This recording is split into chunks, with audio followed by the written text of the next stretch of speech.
Puji Tuhan, salam jumpa kembali di dalam kasih Tuhan Yesus Kristus bagi Bapak, Ibu, Saudara sekalian, para mahasiswa Sekolah Tinggi Teologia Rumah Murid Kristus, dimanapun Anda berada. Salam RMK, not for me, not for us, only for Jesus. Bapak, Ibu, Saudara sekalian, pada sesi ini kita akan membahas secara khusus bagian kedua dari bagaimana manusia dapat mengenal Allah. Bagaimana manusia dapat mengenal Allah? Yaitu hanya melalui Allah sendiri yang mau menyatakan dirinya. Allah sendiri yang mau menyatakan dirinya. Pada sesi yang lalu kita telah membahas tentang bagaimana Allah menyatakan dirinya melalui wahyu. Dan kita telah bahas poin pertama dari wahyu, yaitu wahyu umum atau general revelation. Nah, hari ini kita akan membahas wahyu khusus. Karena melalui wahyu khususlah Allah telah menyatakan dirinya, atau lebih tepat Allah memperkenalkan dirinya, menyatakan dirinya, dan manusia bisa mengenal dirinya, mengenal pribadinya, mengenal keluasan dari kehidupan Allah itu sendiri melalui wahyu khusus atau special revelation. Nah, Bapak, Ibu, Saudara sekalian, kalau kita berbicara atau kita membahas tentang wahyu khusus, di mana di situ Allah menyatakan dirinya, maka ada tiga jenis wahyu khusus di mana Allah telah menyatakan dirinya. Yang pertama adalah Allah menyatakan diri melalui Alkitab. Yang kedua adalah Allah menyatakan diri melalui peristiwa Dia menjadi manusia di dalam Kristus Yesus.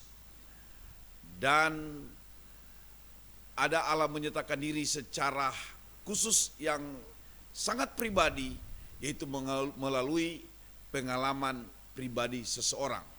Mari kita lihat poin yang pertama, bagaimana Alkitab sebagai wahyu khusus dari Allah yang menyatakan tentang pribadi Allah sendiri. Saudara-saudara, mengapa Alkitab adalah wahyu khusus di mana Allah telah menyatakan dirinya, di mana manusia bisa mengenal Allah? Mengapa Alkitab? Ini pertanyaan krusial yang hendaknya mereka-mereka yang mau mengenal Allah, yang mau berjumpa dengan Allah yang sebenarnya, bisa menelusurinya, bisa mempelajarinya. Dan saya percaya saudara-saudara yang dikasihi oleh Tuhan, saudara akan menjumpai Allah yang sebenarnya, Tuhan yang jauh itu menjadi dekat melalui Alkitab. Saudara-saudara, sebagai gambaran umum tentang Alkitab adalah wahyu khusus, saudara-saudara, di situ dikatakan bahwa, saya sampaikan kepada saudara-saudara bahwa penulis Alkitab itu menulis Alkitab dipimpin oleh Roh Kudus, dipimpin oleh Roh Kudus, sehingga menjamin keakuratan dari apa yang ditulis. Menjamin keakuratan dari apa yang ditulis. Dalam istilah bibliologi, saudara-saudara, penulis Alkitab itu ketika mereka menulis, mereka mendapatkan inspirasi dari Roh Kudus. Ya, mendapatkan inspirasi dari Roh Kudus, mendapatkan pengilhaman dari Roh Kudus atau pengilhaman dari Allah itu sendiri. Saudara-saudara, ya. Catatan pengungkapan tentang Allah yang tanpa salah atau catatan pengungkapan tentang Alkitab yang tanpa salah itu diperlukan oleh manusia untuk memiliki pengertian yang benar tentang pribadi Allah. Saudara-saudara, secara struktur berpikir teologis, saudara-saudara, maka kita harus memahami, ya, kita harus memahami bahwa kita bisa menjumpai Allah, kita bisa mengenal Allah, kita bisa memahami rencana-rencana Allah itu melalui Alkitab. Sehingga meragukan keakuratan penulisan Alkitab, meragukan Alkitab sebagai buku yang diinspirasikan oleh Roh Kudus, itu akan mengganggu, itu akan melemahkan, bahkan bukan tidak mungkin akan menggagalkan perjuangan iman kita kepada Kristus. Saudara-saudara, karena itu Alkitab, ya, Alkitab harus benar-benar diterima sebagai tulisan-tulisan rohani, tulisan-tulisan ilahi, mengandung kebenaran-kebenaran mutlak yang bersifat inerensi, ya, yang tidak mengandung kekeliruan. Saudara-saudara, sekali lagi, yang tidak mengandung kekeliruan. Karena saya tekankan kembali, saudara-saudara, bahwa menerima Alkitab adalah firman Allah. Sesungguhnya itu adalah gerbang utama untuk siapapun yang mau mengenal pribadi Allah, mau memahami kebenaran-kebenaran ilahi, mau menjalani kehidupan spiritual yang pasti, ya, yang pasti, itu menjadi syarat mutlak. Itu menjadi kebenaran absolut. Sebab jika tidak ada gerbang ini, maka tidak mungkin kita bisa menikmati apa yang ada di balik pintu gerbang tersebut. Dan gerbang itu adalah Alkitab. Saudara-saudara, ya, gerbang itu adalah Alkitab. Dan Alkitab itu kita terima sebagai kitab yang diinspirasikan oleh Allah sendiri melalui kuasa Roh Kudus, ya, kepada para penulis Alkitab. Sekali lagi, kepada para penulis Alkitab.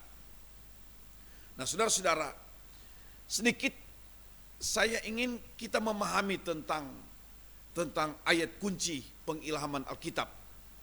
Ya, ayat kunci mengenai pengilhaman Alkitab, yaitu terdapat dalam 2 Timotius 3 ayat 16.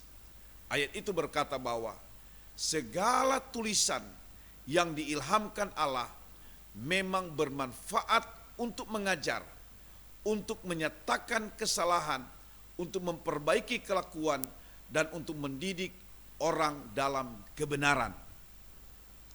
Rasul Paulus menyatakan menjelaskan, menekankan dan mengharapkan pemahaman dari Timotius bahwa segala tulisan itu diilhamkan Allah. Ya. Dalam bahasa Yunani, bahasa asli, kalimat pertama yang ditulis dengan kata passagraphe theos pneustos. Passagraphe theos pneustos. Semua tulisan itu diilhamkan Allah. Ya, semua tulisan diilhamkan Allah. Kata diilhamkan di sini juga berarti dinafasi oleh Allah. Theos pneustos, ya, dinafasi oleh Allah. Tulisan yang mana pada ayat yang ke-15 di situ dikatakan bahwa Timotius dari kecil sudah menerima kitab suci, sudah mempelajari kitab suci. Ya, kitab suci itulah yang telah menumbuhkan iman, keyakinan, telah diperjuangkan isinya, kebenarannya oleh Timotius dan keluarganya. Kitab suci itulah yang diilhamkan Allah, saudara-saudara. Ya, itu bicara tentang Alkitab. Nah, saudara-saudara dikasih oleh Tuhan, ayat ini menjadi sangat krusial. Ayat ini menjadi sangat penting untuk kita pahami. Saudara-saudara harus memahaminya. Karena ayat ini sekali lagi adalah ayat kunci yang menyatakan bahwa Alkitab itu diilhamkan oleh Allah sendiri kepada para penulis Alkitab. Saudara-saudara tahu bahwa Alkitab ditulis oleh kurang lebih 40 orang penulis, ya, di kurun waktu kurang lebih 1600 tahun, dari kelompok kitab Taurat sampai pada kitab Wahyu, ya, 39 kitab Perjanjian Lama dan 27 kitab Perjanjian Baru. Kitab Perjanjian Baru itu sendiri, ya, ditulis dalam kurun waktu kurang lebih 30 sampai 40 tahun, ya, saudara-saudara, di pertengahan abad pertama sampai akhir abad pertama. Dan kitab Wahyu adalah kitab yang terakhir yang ditulis oleh Rasul Yohanes dari Pulau Patmos antara tahun 95 sampai tahun 100 Masehi. Sementara kitab pertama, ya, ditulis oleh Musa sekitar tahun 1500 sebelum Kristus. Nah, saudara-saudara dikasih oleh Tuhan, mari kita lihat penyataan Alkitab bahwa kitab suci itu adalah wahyu dari Allah. Itu nampak melalui beberapa hal. Ya, hal-hal ini hendak meyakinkan kita bahwa Alkitab itu adalah wahyu khusus. Sekali lagi, Alkitab adalah special revelation. Karena bersumber dari Allah,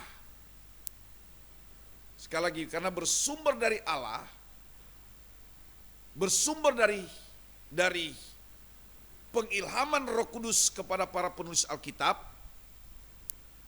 baik secara langsung maupun tidak langsung kepada para penulis Alkitab. Dan kalau kita baca Alkitab, di sana kita bisa menjumpai pribadi Allah, Allah yang berbicara, Allah yang membuktikan, ya, membuktikan keberadaannya melalui karya ciptaannya, saudara-saudara, dan rancangan-rancangan yang tercatat dalam Alkitab yang bersumber dari Allah sendiri tergenapi dengan sempurna. Itu semua betul-betul menyatakan bahwa Alkitab adalah firman Allah dan di dalamnya dia jelas sekali sedang memperkenalkan pribadi Allah. Saudara-saudara, ini poin yang sangat penting, ya, untuk saudara-saudara kita pahami. Sekali lagi, karena di dalamnya kita mengenal Allah melalui wahyu khusus. Nah, saya ulangi saudara-saudara pernyataan saya tadi bahwa pernyataan Alkitab bahwa kitab suci adalah wahyu dari Allah nampak melalui beberapa hal. Yang pertama adalah melalui pernyataan langsung atau direct statement. Ya. Dalam Kejadian 15 ayat 1 di sana kita menemukan atau dimulai dari ayat tersebut dan seterusnya kita akan melihat begitu banyak ayat yang menggunakan pernyataan kalimat Allah bersabda atau Allah berfirman. Ya. Di dalam Alkitab kita bisa temukan itu kurang lebih 3.800 kali. 3.800 kali kita temukan di sana ada pernyataan Allah bersabda atau Allah berfirman. Ketika di Alkitab kita temukan pernyataan kalimat seperti ini, itu disebut dengan pernyataan langsung dari Allah. Ya, itu adalah suara langsung dari Allah, saudara-saudara. Sehingga isi-isinya, isi pernyataan itu begitu luar biasa. Ya, begitu ajaib karena Allah sendiri yang berbicara. B, saudara, atau yang kedua, kata-kata yang diucapkan oleh penulis Alkitab yang adalah manusia biasa dianggap atau disamakan dengan kata-kata dari Allah. Misalnya Ibrani 1 ayat 7. Kita perhatikan di situ ada kata ia berkata, ya. Ia berkata. Melihat dari struktur atau dari pernyataan ayat itu, saudara-saudara, kalimat itu ia berkata di sini adalah Allah berkata, ya, Allah berkata. Tetapi saudara-saudara, di sini terlihat bahwa ucapan Allah tersebut sebenarnya adalah kutipan dari kitab Mazmur yang ditulis oleh manusia, yaitu Raja Daud. Artinya begini, saudara-saudara, perkataan Daud yang adalah manusia biasa, ya, yang adalah manusia biasa, dikutip dari kitab Ibrani pasal 1 ayat 7 yang saya sebutkan tadi.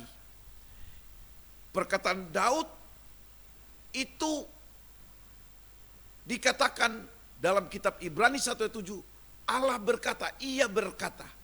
Ya. Jadi kenapa bisa seperti itu? Karena perkataan Daud diyakini oleh penulis kitab Ibrani adalah dari Tuhan sendiri. Sehingga perkataan Daud itu disamakan dengan perkataan Tuhan sendiri. Itu yang dimaksud dengan poin B. Dan poin C, saudara-saudara, adalah Yesus Kristus membuktikan atau menguatkan tentang kitab suci perjanjian lama sebagai firman Allah. Kita temukan begitu banyak kutipan-kutipan perkataan-perkataan Yesus, ya, yang dikutip dari perjanjian lama. Pengajaran-pengajaran Yesus disisipkan dengan kutipan-kutipan perjanjian lama. Artinya apa? Artinya Yesus menyetujui, Tuhan Yesus mengakui bahwa tulisan-tulisan perjanjian lama yang sudah digunakan di zaman Kristus. Maka saudara-saudara tahu, ya, bahwa tahun 250 sebelum Kristus kitab perjanjian lama itu sudah diterjemahkan dari bahasa Ibrani ke dalam bahasa Yunani yang disebut dengan Septuaginta. Ya, yang disebut dengan Septuaginta. Nah, saudara-saudara, kalau Yesus mengutip kitab perjanjian lama, Yesus adalah Tuhan mengutip perkataan-perkataan perjanjian lama karena Yesus tahu persis bahwa tulisan-tulisan perjanjian lama bersumber dari Allah sendiri, bersumber dari dirinya sendiri. Itulah perkataan-perkataan Tuhan sendiri. Sehingga itu adalah sebuah kebenaran yang begitu luar biasa, kebenaran yang harus diterima karena Allah di dalamnya telah menyatakan dirinya. Puji Tuhan. Saudara-saudara, kita akan lihat, ya, poin berikutnya pada sesi berikutnya. Biarlah pelajaran hari ini menjadi berkat bagi saudara-saudara sekalian. Tuhan memberkati kita sekalian. Shalom.